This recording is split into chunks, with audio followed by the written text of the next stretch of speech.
अचानक किसी ने जोर से दरवाजा खटखटाया। महेश बोले, इतनी जोर से कोई दरवाजा खटखटाता है? इन बच्चों को आज छोड़ूंगा नहीं, ऐसे तो मुझे हार्ट अटैक आ जाए। इनकी बदमाशियां बढ़ती ही जा रही है और तुम भी कुछ नहीं कहती हो। महेश पत्नी शीला को कहते हैं। शीला बोली, एक बार पूछ कर तो देखिए कि आखिर दरवाजे पर कौन है। हो सकता है मां जी होंगी। कितनी बार आपको बोली हूं कि मां जी की उम्र हो चली है, वो कभी भी आवाज लगा सकती हैं। दरवाजा मत बंद किया कीजिए, पर आप मेरी सुनते कहाँ है? महेश बोले, अभी कुछ घंटे पहले ही मां हम लोगों के साथ खाना खा रही थी। घंटे भर में मां को क्या हो जाएगा जो दरवाजा पीटने लगेगी? ये सब तुम्हारे लाडले की शैतानी है, आज मैं उसे नहीं छोड़ूंगा। शीला बोली, मेरी बात सुनिए, आप रुकिए, मैं देखकर आती हूँ दरवाजे पर कौन है। इतनी जल्दी क्रोधित मत हुआ कीजिए। इंसान रात में शांति से सोता है, परंतु आपके दिमाग में हर समय तूफान ही चलता है। जैसे ही शीला दरवाजे पर गई, उसकी सास बीना जी बोली, बहू कितने साल हो गए तुम्हारी शादी को, आज भी तुम दरवाजा बंद कर लेती हो। कितनी बार कहा है कि दरवाजा खुला रखा करो। अरे कल को अगर मेरी तबीयत खराब हो गई तब तो मैं दरवाजे पर ही आवाज लगाती रह जाऊंगी। शीला बोली, मां जी दरवाजे पर इतनी जोर से दस्तक देने की जरूरत नहीं है, बस आवाज लगा दीजिए और दरवाजा तो खुला ही रहता है। एक बार आप आवाज लगाकर तो देखती, हमें सब सुनाई देता है।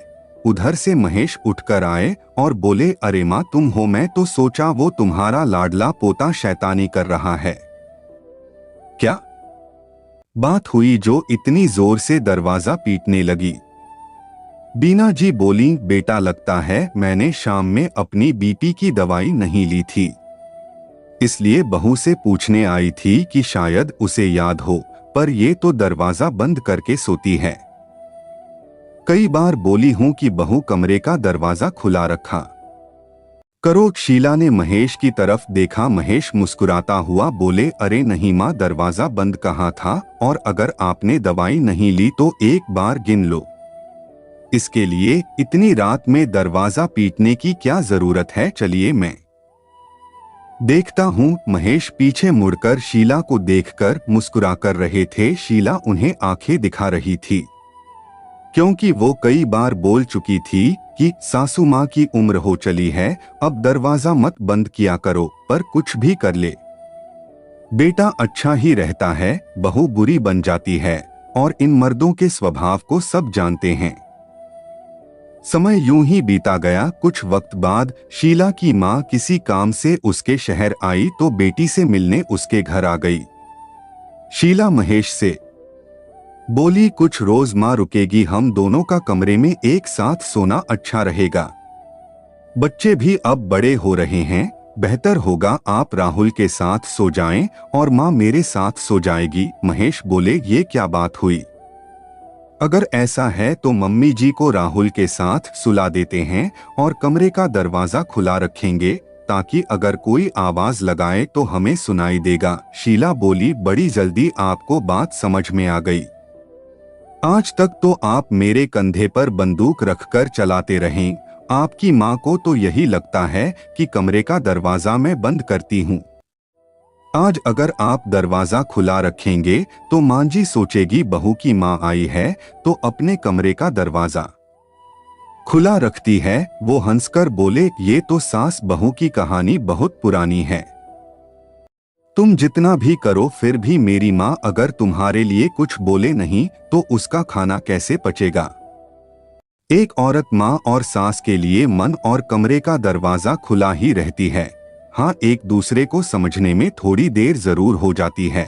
रात खाना खाने के बाद जब दोनों समधन आपस में बातें कर रही थी तो शीला जाकर बोली, मां जी हमारे कमरे का दरवाजा खुला ही है, बस थोड़ा सा सटा हुआ है। आपको अगर कुछ जरूरत होगी तो आप दोनों आवाज लगा सकती है। बीना जी ने अपनी बहू को बड़े गौर से देखा। अगले दिन जब उनकी बेटी का एक रोज फोन आया तब उन्हें वो कहती हैं, बहू हर रोज अपने कमरे का दरवाजा बंद रखती है।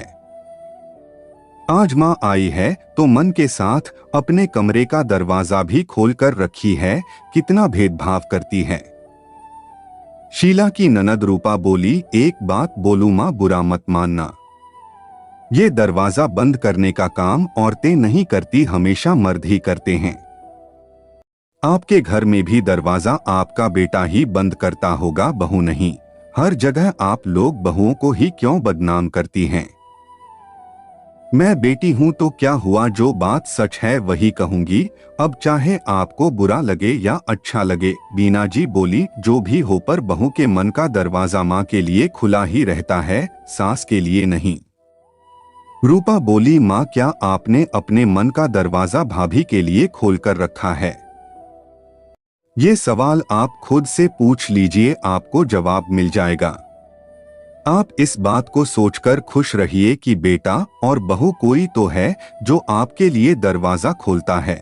एक रोज बीना जी रात में सोई नहीं थी। शीला की मां ने देखा कि उन्हें नींद नहीं आ रही है तो वो उनके कमरे में गई और बोली, क्या बात है समधन जी, आपको नींद नहीं आ रही? बीना जी बोली, पता नहीं, आज शायद दवाई लेना भूल गई। जाती हो बहू को जाकर पूछती हूँ, शायद उसे याद हो। शीला की माँ बोली, मुझे दिखाइए, मैं बताती हूँ।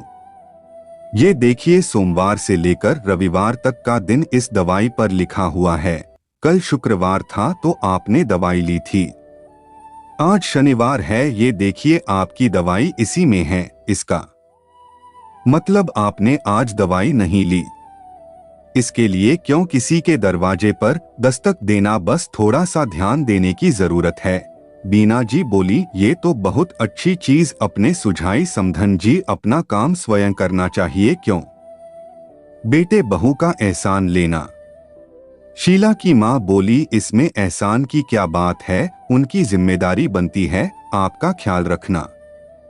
जब बच्चों का ख्याल माँ बाप रखते हैं तो एक उम्र हो जाने के बाद बच्चों को भी अपने मन का दरवाजा सदा माँ बाप के लिए खुला रखना चाहिए। और माँ बाप को भी इस बात का ध्यान रखना चाहिए कि कब बच्चों को टोकना है और कब उन्हें रोकना है। कुछ नहीं कहते हुए भी बहुत बड़ी बात शीला की माँ ने महेश की माँ को समझा दी और महेश की माँ भी उस बात को समझ गई, क्योंकि अभी कुछ दिन पहले ही रूपा ने यही बात उन्हें बड़े प्यार से समझाई थी। अब दरवाजे को बंद रखने के लिए वो बहू को नहीं बल्कि बेटे को भी सुनाती थीं। दोस्तों, दरवाजा तो महज एक सामान है, परंतु मन का द्वार हमेशा अपने अपनों के लिए थोड़ा सा खुला ही रखिए, ताकि बिना दस्तक दिए ही वो आपके मन के भीतर आ सके। कभी कभी बहू की जगह बेटे से भी कुछ सवाल पूछा करें, ताकि बहू को भी लगे कि ससुराल में भी उसका पक्ष लेने वाली उसकी एक माँ है। आपको ये कहानी कैसी लगी, अपने अनुभव और विचार कमेंट द्वारा मेरे साथ साझा करें। कहानी को मनोरंजन एवं सीख समझकर पढ़े कृपया, अन्यथा ना लें। बहुत बहुत आभार।